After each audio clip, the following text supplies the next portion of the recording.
Welcome friends to my channel target government exams. मेरे जो target है गवर्नमेंट एग्ज़ाम्स के मेनली जो है वो एसएससी का है और बैंकिंग का है। तो मैं इस चैनल पे लाइव सॉल्व करूँगी प्रीवियस ईयर पेपर्स एसएससी का और दूसरे जो भी एग्ज़ाम्स है बैंकिंग के लिए आईबीपीएस, एसबीआई, आईबीपीएस, आरआरबी, वो सब सॉल्व करूँगी। आज मैं सॉल्व करने जा रही हूँ SSC CGL tyre 1 official paper जो कि हेल्ड हुआ था 11 सितंबर 2024 और शिफ्ट 1 का पेपर है।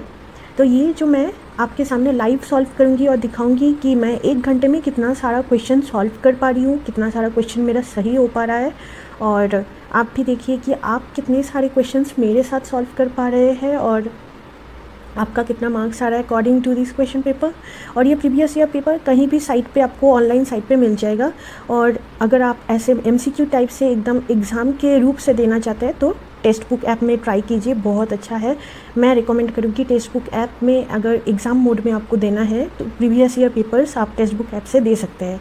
तो मैं स्टार्ट करने जा रही हूँ SSC CGL 2024 tier 1 official paper. तो स्टार्ट करते हैं। I am ready to begin. मैं क्लिक कर रही हूँ।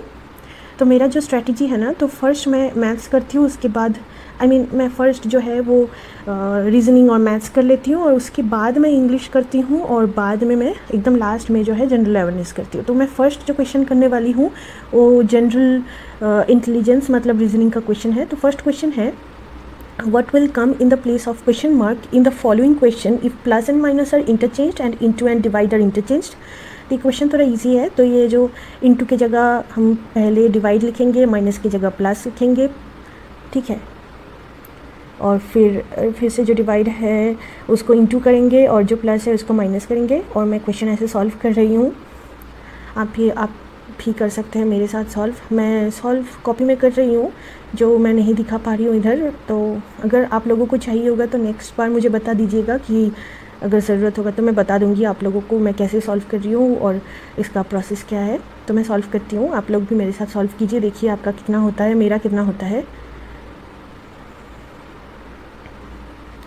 तो इसका जो आंसर मेरा निकल रहा है वो है 1067। तो मैं 7 नेक्स्ट करती हूँ। नेक्स्ट क्वेश्चन में जंप करती हूँ। The position of how many letters will remain unchanged if all the letters in the word meadow are arranged in the English alphabetical order. अभी जो मिडो में जो वर्ड्स है ना, MEADO वर्ड्स नहीं, सॉरी, लेटर्स जो है MEADOW, तो उसको मैं अल्फ़ाबेटिकल ऑर्डर में सजाऊंगी। तो A, फिर D, फिर E, फिर M, फिर O, फिर W। तो O एंड W जो है ए सेम पोजीशन में रह रहा है। तो ये आंसर जो होगा ना, ये होगा 2। फिर भी मैं ये जो अल्फ़ाबेटिकल सीरीज़ एक बार लिख के देख लेती हूँ। फिर भी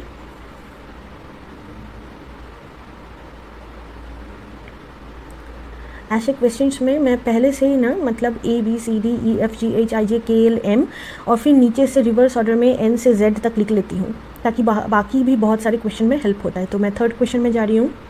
In the following number pairs, the second number is obtained by applying certain mathematical operations to the first number। ऐसे होता है। तो इसमें जो है 280, 140, 186 और 93। तो 280 डिवाइड बाई 2 है 140, 186 डिवाइड बाई 2 है 93। तो 118 डिवाइडेड बाई 2 होता है 59। तो बाकी ऑप्शंस देखने का ज़रूरत ही नहीं है क्योंकि फर्स्ट ऑप्शन मैच कर गया है। ऐसे क्वेश्चन में जितना जल्दी आंसर मैच कर जाता है ना तो दूसरे ऑप्शंस देखने का ज़रूरत नहीं होता है। फर्स्ट क्वेश्चन देख लिया। अभी मैं ये जो पेपर फोल्डिंग वाला क्वेश्चन मेरे को बहुत अच्छा लगता है, बहुत जल्दी हो जाता है। फर्स्ट ऑप्शन होगा 7 नेक्स्ट। अभी जो है ये मिरर इमेज वाला क्वेश्चन, ये भी बहुत इजी होता है। जो फर्स्ट वाला N हमको बस देखना है कि ये N सबका ये फर्स्ट वाला ऑप्शन ही होगा। Next option, which of the following numbers not digits, digit को इंटरचेंज नहीं कर सकती, तो नंबर्स को इंटरचेंज करके हमको देखना है इक्वेशन कौन सा करेक्ट हो रहा है। तो मैं फर्स्ट ऑप्शन को मैं हिट एंड ट्रायल से ही करती हूँ हमेशा ये वाला क्वेश्चन। तो 3 और 4 वाला ऑप्शन मैं ट्राई करूँगी। 48 डिवाइडेड बाई 4 जो होता है 12 होता है। 12 प्लस 12 इंटू 3 जो होता है ना 36 प्लस 12, 48 माइनस 6 मैंने 6 इंटू 7 42, मैंने 6 प्लस 21 27। तो फर्स्ट ऑप्शन ही होगा, दूसरा कोई देखने का ज़रूरत भी नहीं है ऐसे क्वेश्चंस में। 7 नेक्स्ट। फिर इधर जो है ना, questions contain the pair of words that are related to each other in a certain way. 3 of the following of the word pairs are alike as these have the same relationship and thus form a group. तो which word pair जो है वो does not belong to that group. तो पहले जो है bone जो दिया हुआ है ऑर्थोपेडिक, हमको पता है बोन ऑर्थोपेडिक डॉक्टर्स हमको जाते हैं, हम जाते हैं। यूटेरस जो है यूरोलॉजिस्ट नहीं होता है, स्टोमक का गैस्ट्रोएंटरोमोलॉजिस्ट होता है, आई का ऑप्थेल्मोलॉजिस्ट होता है, यूटेरस का यूरोलॉजिस्ट नहीं होता है। तो ये ऑप्शन होगा 7 नेक्स्ट। मैं फिर से थोड़ा सा देख ले रही हूँ कि गलत तो नहीं हो रहा है। हाँ, तो उसके बाद अभी जा रही हूँ मैं 8th क्वेश्चन में। In the certain code language confused is coded as 7, तो chain is coded as 4 and how will adulthood be coded. अभी कन्फ्यूज में कितने सारे लेटर्स है मैं काउंट करिए, 1 2 3 4 5 6 7 8, 8 - 1 7 होता है। अभी चेन में कितने सारे लेटर्स है, 1 2 3 4 5, 5 - 1 4 होता है। तो एडल्टहुड में कितने सारे लेटर्स है, 1 2 3 4 5 6 7 8 9, 9 - 1 8, ऑप्शन विल बी 8, 7 नेक्स्ट। उसके बाद अभी रिलेशनशिप देखना है फिर से कि ये इनमें से कौन सा ऑप्शन एक्सेप्शन है, बाकी सारे का रिलेशन एक जैसा होगा। तो 151 19, 128 16, 135 17, 103 13। 19 × 9 जो होता है ना 151 होता है, नहीं होता है सॉरी, 19 × 8 152 होता है, 19 × 8 होता है 152, तो 152 - 1 151, राइट। अभी जाएंगे 128 × 16, सॉरी 128 / 16, तो ये होता है 16 × 8 कितना होता है 128, तो ये तो एग्जैक्टली डिवाइड हो रहा है 8 से। 135/8 कितना होगा, क्योंकि सारे में 8 ही जा रहा है ना, तो 8 से डिवाइड करके देखेंगे, तो डिवाइड नहीं हो रहा है। अच्छा 17 × 8 होता है 134, 136, 17 × 8 होता है 136, -1 होता है 135। 13 × 8 कितना होता है, 13 × 8 होता है 104, सो 104 - 1 इज ऑल्सो 103। तो इनमें से सभी 8 से इंटू होके -1 हो रहा है। 19 × 8 152 - 1, 17 × 8 जो है 136, फिर -1, 13 × 8 जो होता है 104 -1, जहाँ पर 16 × 8 डायरेक्टली 128 होता है, तो ये एक्सेप्शन है, इसको मैं मार्क करती हूँ। And 7 next. अभी इसमें फिर से पैटर्न ढूंढना है। यहाँ पर फर्स्ट जो है एक @ है, उसके बाद स्टार दिया है, अभी स्टार के बाद फिर से परसेंटेज दिया हुआ है, अभी फिर परसेंटेज के बाद इक्वल टू दिया हुआ है। तो इसके मतलब होता है कि ये इक्वल टू के नीचे कुछ एक साइन होगा, ये डॉलर वाला ही होगा, बाकी सारे ऑप्शंस में नहीं होगा। 7 नेक्स्ट। अभी इसमें ना एक पैटर्न ढूंढना होता है कि इतने तक एक पैटर्न रिपीट हो रहा है। तो इसमें जो हम देखना है, देखिए ऑप्शंस में अगर देखेंगे तो फर्स्ट ऑप्शन सारे का आर है, तो आर ही होगा। नेक्स्ट ऑप्शन भी सबका पी है, तो वो पी ही होगा। तो Q P R R P R. फिर अगर देखेंगे Q P R R P R Q, ऐसा होगा। फिर Q P R P Q, हाँ, तो ये पैटर्न है Q P R P Q.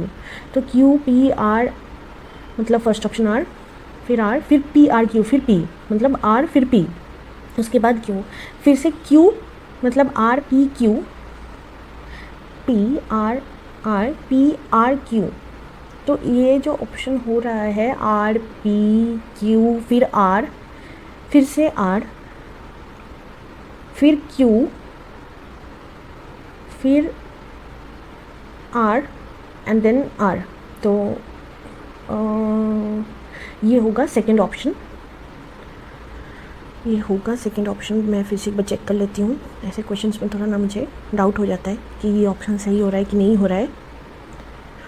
वैसे आप लोगों को ना ऐसे इतना टाइम वेस्ट नहीं करना चाहिए एक क्वेश्चन में। एक क्वेश्चन को ना आप ज़्यादा से ज़्यादा, मतलब ऐसे सिंपल क्वेश्चन को ना आप ज़्यादा से ज़्यादा 1 मिनट देंगे, उससे ज़्यादा नहीं। मतलब उससे ज़्यादा टाइम जा रहा है ना, तो आपको क्वेश्चन स्किप करना चाहिए। 1 मिनट भी नहीं, मुझे तो लगता है 40 to 50 सेकेंड्स देना चाहिए क्वेश्चन को, और फिर उसके बाद स्किप कर देना चाहिए अगर नहीं हो पा रहा है। लेकिन मैं इधर ऐसे सॉल्व कर रही हूँ ताकि आप लोगों को मैं बता पाऊँ कि मैं किस लॉजिक से सॉल्व कर रही हूँ।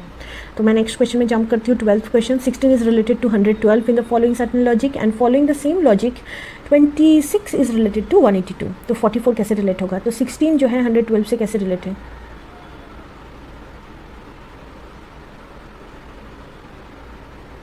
16 × 7 होता है 112, 26 × 7 होता है 182,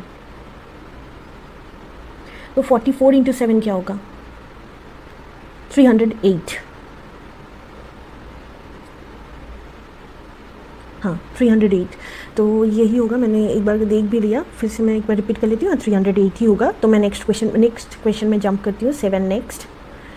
तो यहाँ पर है summer is related to the season in the same way cotton is related to. Summer जो है सीज़न है तो कॉटन जो है वो क्लोथ होगा, तो क्लोथ होगा नेक्स्ट। अभी स्टेटमेंट्स दिया है और कंक्लूजन दिया हुआ है, हमको समझना है कौन सा स्टेटमेंट कौन सा कंक्लूजन को डिफाइन करता है। All bottles are jugs, some bottles are flasks, all flasks are bins. इसका मतलब जो सारे बॉटल जो है वो जग है और कुछ बॉटल जो है वो फ्लास्क है और ऑल फ्लास्क जो है वो बिन है। अभी सम बॉटल्स आर बिन्स, ये तो सही है क्योंकि कुछ बॉटल तो फ्लास्क है और सारे बॉटल्स बिन्स है, तो मतलब सारे फ्लास्क बिन्स है, इसका मतलब कुछ बॉटल तो बिन है। सम जग्स आर बिन्स, क्योंकि हाँ ऑल बॉटल्स आर जग्स, तो अगर कुछ बॉटल बिन्स है तो कुछ जग्स भी बिन्स है, ये सही है। सम फ्लास्क्स आर जग्स और सम फ्लास्क्स आर जग्स, ये भी सही है। तो all 1 2 3 are true. Next question जाती हूँ। बेस्ड ऑन द अबव ये रिलेशनशिप निकालना होता है। P प्लस Q मतलब P is son of Q। Now Q divide R मतलब होता है Q is mother of R। R minus T जो होता है ना, R is wife of T। T into M है, T is brother of M। इसमें से कौन सा ट्रू है? अभी M का तो कोई जेंडर नहीं निकला है, तो फर्स्ट वाला ऑप्शन गलत है, M इज़ सिस्टर, क्योंकि सिस्टर ब्रदर कुछ भी हो सकता है।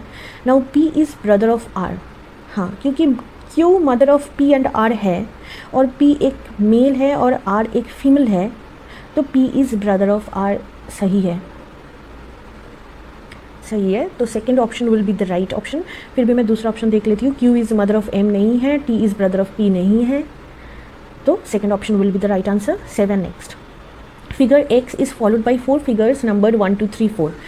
अभी एम्बेड क्या है, ये वाला क्वेश्चन थोड़ा इजी होता है। एम्बेडेड है थोड़ा देखना है, और ऐसे ना उल्टा पुल्टा एम्बेडेड नहीं होता है, सीधा सीधा सेकंड वाला ऑप्शन ही एम्बेडेड है, तो 2 होगा द ऑप्शन, मतलब ऑप्शन नंबर 1 जो सेकंड नंबर फिगर है वो है राइट आंसर। 7 नेक्स्ट।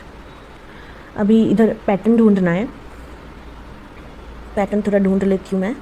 स्टार का जो पोजीशन है ना वो मिडिल में जा रहा है, फिर कोना में आ रहा है, फिर ऊपर जा रहा है। हाँ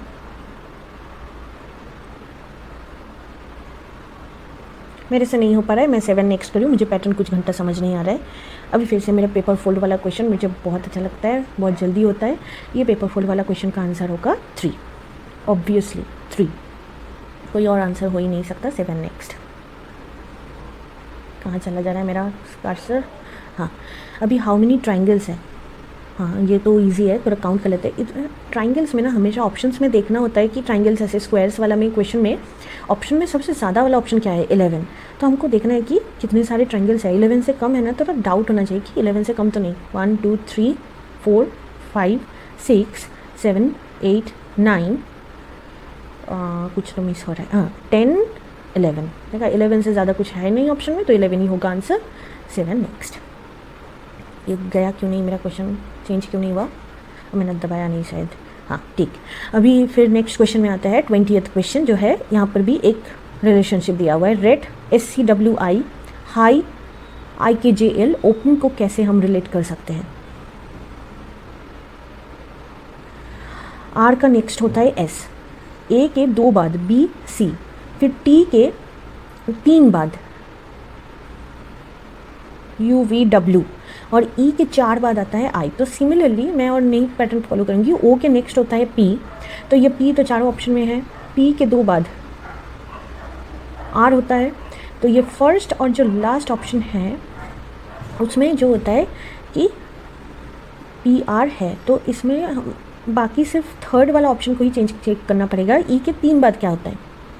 E FGH, तो होगा H, तो लास्ट वाला ऑप्शन होगा 7 नेक्स्ट। अभी फिर से हमको एक पैटर्न दिया हुआ है, तो ऐसे पैटर्न्स में ना फर्स्ट लेटर्स को पहले हम देखेंगे। G के साथ C का कितना डिस्टेंस है, C के साथ Y का कितना डिस्टेंस है और Y के साथ बाकी का कितना डिस्टेंस है। तो G के और C के बीच में 3 लेटर्स हैं, DEF, ठीक। C और Y के बीच में भी 3 लेटर्स हैं, ZAB। Y और U के बीच में भी 3 लेटर्स हैं, DWX, तो U तो होगा ही। उसके बाद जो है सेकेंड लेटर को भी देखेंगे, A के बाद B फिर C होता है, फिर C के बाद D फिर E होता है, तो E के बाद F फिर G होता है, तो U और G मतलब फर्स्ट और थर्ड ऑप्शन। तो अभी थर्ड लेटर तो सेम इधर दोनों ऑप्शन में G ही है, तो लास्ट को ही हम चेक करेंगे, MOQ फिर U, MNO फिर P Q फिर R S, तो फर्स्ट ऑप्शन होगा 7 next. 22nd question, 8 is related to 512 in following certain logic. Following the same logic 12 is related to 1728। सबको पता है 8 क्यूब होता है 512, 12 क्यूब होता है 1728। अभी हमको निकालना है 15 के साथ है तो 15 क्यूब निकालना है। अभी 15 स्क्वायर होता है 225, मुझे करंटली याद नहीं आ रहा है 15 क्यूब, हाँ 3375 राइट, तो 7 नेक्स्ट। फिर नेक्स्ट पैटर्न ढूंढना है 17, 38, 84, उसके बाद वाला ऑप्शन। 17 इंटू 2 होता है 34 प्लस 4 होता है 38। 38 इंटू 2 होता है 76 प्लस 8 होता है 84, मतलब उधर प्लस 4 हुआ था इधर प्लस 8 हुआ। इसका मतलब 84 इंटू 2 करना है पहले 168, 168 प्लस 12 करना है क्योंकि 4 था 8 था फिर 12 होगा। 168 प्लस 12 जो है वो होगा 180।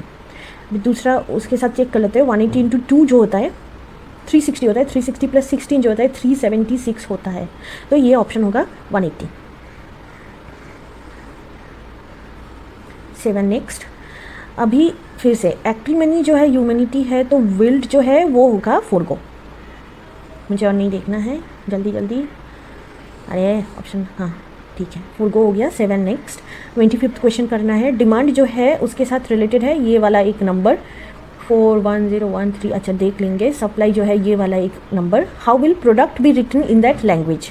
अभी जो डिमांड है डी जो है 4th लेटर है, ई 5th लेटर है लेकिन इधर 10 है मतलब 5 इंटू 2 किया गया है। एम जो है वो है 13th लेटर, तो ये तो सही है 13 ही है। ए जो है 1st लेटर है लेकिन इधर 2 है मतलब 1 इंटू 2 किया गया है। ई के टाइम पे भी 5 इंटू 2 और ए के टाइम पे भी 1 इंटू 2। एन जो है वो है 14th लेटर और डी जो है वो है 4th लेटर। इसका मतलब सिर्फ वावल्स को इंटू 2 किया गया है, तो प्रोडक्ट में भी हम पी को देखेंगे पहले। पी जो है 16th लेटर है, ठीक। आर जो है हमारा 18th लेटर है, तो 16 18 तो है अभी फर्स्ट और लास्ट ऑप्शन में। अभी देखना है ओ जो है 15th लेटर लेकिन वो तो भावल है, तो 15 इंटू 2 30 होगा, तो first option will be the right answer. फिर भी देख लेती हूँ, हाँ ओ होगा 15 इंटू 2 30। चलो देख लिया। अभी 7 नेक्स्ट। नेक्स्ट जो पार्ट है क्वांटिटेटिव का और इंग्लिश का और जनरल नॉलेज का, वो मैं नेक्स्ट वीडियो में अपलोड की हूँ। एक साथ मैं सारे अपलोड नहीं की हूँ क्योंकि वीडियो थोड़ा लंबा हो जाता है और अपलोड करने में भी बहुत तकलीफ होता है, इसलिए so stay tuned for the next video.